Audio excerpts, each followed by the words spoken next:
So here we have the Mercedes-Benz C280 Estate on a 58 plate. I'm going to start off by showing you around the outside of the car, and then we'll hop in and run through some controls on the inside. From the outside you can see it's a 5-door car with alloy wheels.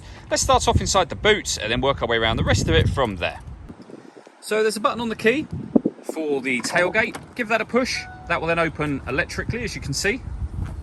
As we approach the back of the car, we have reversing sensors.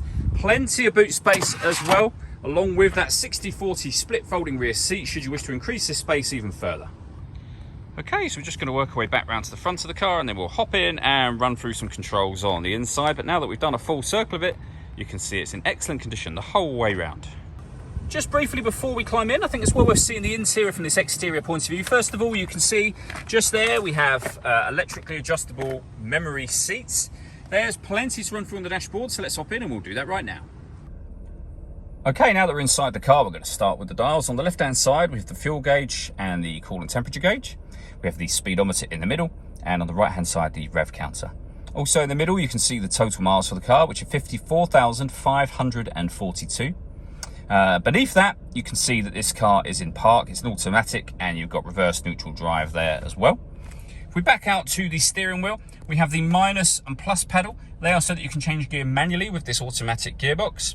The buttons on the left-hand side of the steering wheel will change the information displayed in the central section just there. You can, for example, have a digital readout for the speedometer should you wish to. On the right-hand side, we have the stereo controls and phone controls. Over in the center is the stereo screen itself, and then the stereo directly below it. So from here you can control your radio. So we have medium wave, short wave, long wave, FM radio available there. You can also control what's playing on the CD player. We can change our music settings, bass, treble, etc. The CD player itself is just there, as you can see, and we have the main volume for the stereo. If we press the phone button, that's where we will then pair the phone up, and you can also make and receive phone calls from here as well. This button turns the parking sensors off for the car. Below that, we have dual zone climate control. So you can adjust the passenger temperature, the driver temperature. You can increase and decrease the fan speed. Air conditioning is on at the minute, so off, back on again. You can hit the auto button. In doing so, the car will now take control of the fan speed to maintain the temperature you've asked for. You can hear it doing that now. Any manual adjustment will override that straight away. You can recirculate the air that's in the car. That's a great way of heating it up or cooling it down quickly depending on the temperature you set.